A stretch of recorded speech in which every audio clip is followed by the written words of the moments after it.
नमस्ते दोस्तों, Shelley's kitchen में आपका स्वागत है। आज मैं फिर से आप लोगों के लिए एक नई रेसिपी लाई हूँ। आज जो मैं रेसिपी लाई हूँ, आज मैं ये रेस्टोरेंट स्टाइल बटर नान की रेसिपी लाई हूँ। आज हम जो बटर नान बनाएंगे, आज हम इसे बिना बेकिंग पाउडर और बिना बेकिंग सोडे से बिल्कुल घर के सामान से बनाकर तैयार करेंगे। इसके लिए हमें किसी भी ज़्यादा सामान की ज़रूरत नहीं है और जो हमारी नान है ये खाने में बहुत ही टेस्टी लगती है। तो चलिए शुरू करते हैं आज की रेसिपी को बनाना। इसके लिए यहाँ पर सबसे पहले मैंने एक बाउल ले ली है और अब हम उसमें एक छन्नी रख लेंगे। उसके बाद हम इसमें मैदे को नापेंगे। यहाँ पर मैंने एक मेजरिंग कप ले लिया है। मेरा जो मेजरिंग कप है ये 200 ml वाला है और अब हम इसमें 4 कप के करीब जो है ये मैदा ले लेंगे। मैदे की क्वांटिटी आप अपनी पसंद से कम या ज़्यादा कर सकते हैं। और एक बार हम सबसे पहले जो हमारा मैदा है उसे अच्छे से छन्नी से छान लेंगे। इतने मैदे में हमारी जो लगभग है ये 10 से 11 नान बनकर अच्छे से तैयार हो जाएंगी। और अब हम इसमें एक छोटी चम्मच जो है नमक डाल देंगे और एक बड़ी चम्मच हमने यहाँ पर चीनी डाल दी है। और उसके बाद हम इसमें 1/3 कप जो है ये घर का जो फ्रेश दही है वो डाल देंगे। और उसके बाद 1/3 कप ही हम यहाँ पर घर की फ्रेश मलाई है वो डाल देंगे।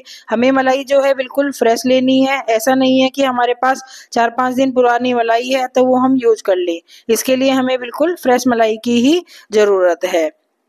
और अब हम सबसे पहले साफ हाथों से जो हमारा मैदा है उसमें दही और मलाई को अच्छे से मिक्स कर लेंगे। उसके बाद ही हम इसमें थोड़ा थोड़ा सा जो दूध है वो डालकर इसका एक सॉफ्ट डो लगाकर तैयार करेंगे। अब हमारे मैदे में मलाई और जो दही थी वो अच्छे से मिक्स हो गई है और अब हमने यहाँ पर दूध ले लिया है और थोड़ा थोड़ा सा दूध डालते हुए हम इसका बिल्कुल एक सॉफ्ट डो लगाकर यहाँ पर तैयार कर लेंगे।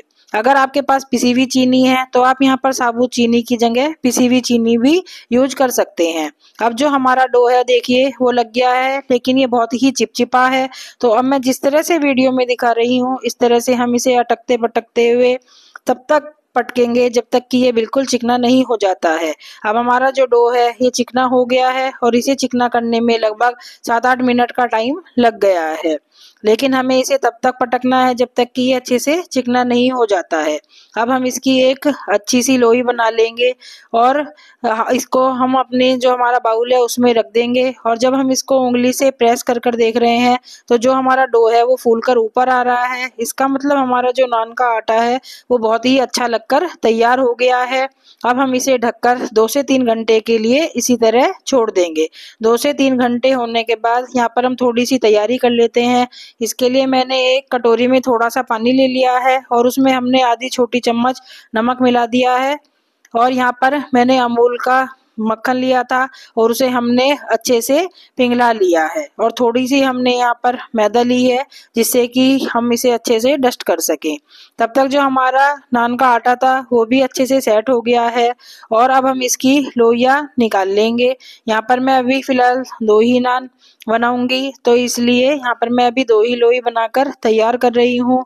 लोइयाँ जो नान है उसके आप अपनी पसंद से बड़ी या छोटी किसी भी तरह बनाकर तैयार कर सकते हैं। जो मेरा तवा है तो वो अच्छे साइज का है तो उस पर थोड़ी बड़ी नान बन जाएगी। अगर आपके पास तवा जो है छोटा है तो आप यहाँ पर बेबी नान भी बनाकर तैयार कर सकते हैं। और जो बाकी का हमारा डो था उसे हम उठाकर अलग रख देते हैं। और अब हमने लोई बनाकर रखी थी उसे सूखे मैदे से अच्छे से डस्ट कर लेंगे और फिर हम इसे बिल्कुल रोटी की तरह थोड़ा सा फैला लेंगे ताकि इसकी एक गोल रोटी बनकर तैयार हो जाए। यहाँ पर इसकी एक गोल रोटी बनकर तैयार हो गई है। उसके बाद बिल्कुल हमें इसे रेस्टोरेंट जैसी नान बनानी है तो इसलिए जो हमने मक्खन को पिघला कर रखा था एक ब्रश की हेल्प से हम उसे जिस तरह से मैं वीडियो में दिखा रही हूँ इस तरह से अच्छे से लगा लेंगे। और उसके बाद इस पर थोड़ा सा सूखा मैदा डस्ट कर लेंगे और फिर इसको हम फोल्ड कर देंगे। उसके बाद हम फिर इस पर बटर लगाएंगे और उसके बाद हम फिर इस पर सूखा मैदा डस्ट करेंगे जिससे कि जो हमारी नान की लेयर्स हैं वो बिल्कुल अच्छे से अलग अलग निकल जाएंगी। और अब हमने एक नान की जो लोई है उसे बनाकर तैयार कर लिया है और अब हम इसे थोड़ी देर के लिए इसी तरह रहने देंगे 2 से 3 मिनट के लिए। तब तक हम जो हमारी दूसरी नान है उसकी भी लोई इसी तरह से बनाकर तैयार कर लेंगे जैसे कि हमने पहले वाली तैयार करी थी। पहले हम इसे गोल गोल बेल लेंगे, फिर जो है बटर लगाएंगे, सूखा मैदा डस्ट करेंगे, फोल्ड करेंगे, फिर हम इस पर बटर लगाएंगे और फिर हम यहाँ पर इस पर सूखा मैदा डस्ट करेंगे और फिर इसको हम फोल्ड कर लेंगे, जिस तरह की हम जब हम ट्रायंगल वाले परांठे बनाते हैं उस तरह से करते हैं। और इसे भी हम 2-3 मिनट के लिए इसी तरह छोड़ देंगे। तब तक जो हमारी पहले वाले नान की लोई थी वो अच्छे से सेट हो गई है और अब हम इसे ट्रायंगल शेप में अच्छे से बेल लेंगे। जब हमारी ये नान अच्छे से बिल जाए उसके बाद जो हमने पानी में नमक घोल कर रखा था, 1 स्पून की हेल्प से अच्छे से अपनी नान पर लगा लेंगे और उसके बाद हम इस पर थोड़ी सी कलौंजी लगा देंगे। वैसे ये लगाना बिल्कुल ऑप्शनल है, लेकिन इसे लगाकर हमारी जो नान है वो देखने में थोड़ी सी अच्छी लगती है। और अब हम इसमें थोड़ी सी कसूरी मेथी जो है उसे भी लगा देंगे और सबसे पहले हम इसे हाथों से हल्का सा प्रेस कर देंगे और उसके बाद हम हल्के हाथों से इसे बेलन से दबा देंगे ताकि जो कलौंजी और कसूरी मेथी है वो हमारी नान पर अच्छे से चिपक जाए। आप यहाँ पर कसूरी मेथी की जगह हरा धनिया भी यूज कर सकते हैं। और अब हम इसको बिल्कुल हल्के हाथों से पलट लेंगे और इस पर हम बिल्कुल अच्छे से पानी लगाएंगे ताकि जब हम इसे तवे पर चिपकाएं तो हमारी जो नान है वो बिल्कुल भी उतरे नहीं। यहाँ पर मैंने अच्छे से पीछे इसके पानी लगा दिया है और अब हम इसे तवे पर डालेंगे सिकने के लिए। तवे को यहाँ पर मैंने पहले ही गर्म होने के लिए रख दिया था और अब हम अपनी नान को इस पर अच्छे से फैला देंगे। हमें इसे गरम तवे पर ही डालना है, ऐसा नहीं है कि हम इसे ठंडे तवे पर डाल दें। और अब हम नान को तब तक एक तरफ से सिकने देंगे जब तक कि इसमें हल्के से बबल्स आने स्टार्ट नहीं हो जाते हैं। अब हमारी नान पर देखिए हल्के से बबल्स आने स्टार्ट हो गए हैं। अब हम गैस की फ्लेम को थोड़ा सा हाई कर लेंगे और जिस तरह से मैं वीडियो में दिखा रही हूँ तवे को इधर उधर करते हुए हम नान को तब तक सेकेंगे जब तक कि इस पर एक अच्छा सा कलर नहीं आ जाता है। ये जो नान है ये खाने में बहुत ही टेस्टी लगती है और कोई नहीं बता सकता कि हमने इसे तवे पर बनाकर तैयार किया है। आज हमने जो नान बनाई है वो तवे पर बनाई है। अगर आप चाहें तो आप इसी तरह इसे ओवन में भी बनाकर तैयार कर सकते हैं, लेकिन तवे पर बनी हुई नान भी खाने में बहुत ही टेस्टी लगती है।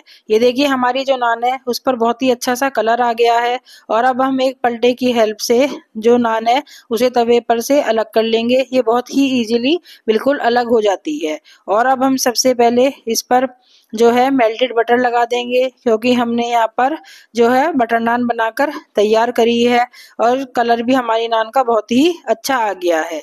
और अब हम इस नान को निकाल कर एक अलग प्लेट में रख लेते हैं और हमने जो दूसरी नान को बेलकर तैयार किया था उसे भी हम यहाँ पर तवे पर डाल देंगे और जिस तरह से हमने पहली नान को सेका था उसी तरह से हम इस नान को भी सेक कर यहाँ पर तैयार करेंगे।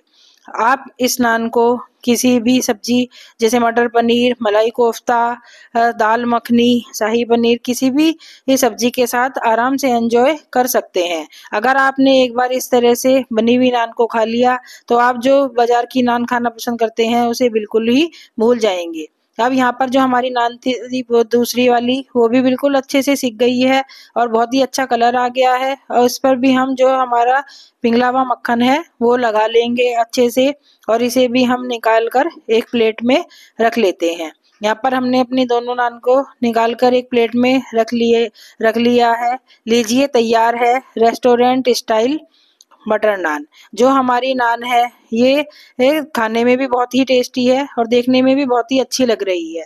बैक साइड से भी देखिए हमारी नान पर बहुत ही अच्छा सा कलर आया है। लीजिए तैयार है रेस्टोरेंट स्टाइल बटर नान। आप मेरी रेसिपी को जरूर ट्राई करें और मुझे कमेंट करके बताएं कि आपको मेरी रेसिपी कैसी लगी। अगर आपको मेरी रेसिपी पसंद आई हो तो इस वीडियो को लाइक करें, ज़्यादा से ज़्यादा शेयर करें और मेरे चैनल पर नए हैं तो मेरे चैनल को सब्सक्राइब करना बिल्कुल भी ना भूलें।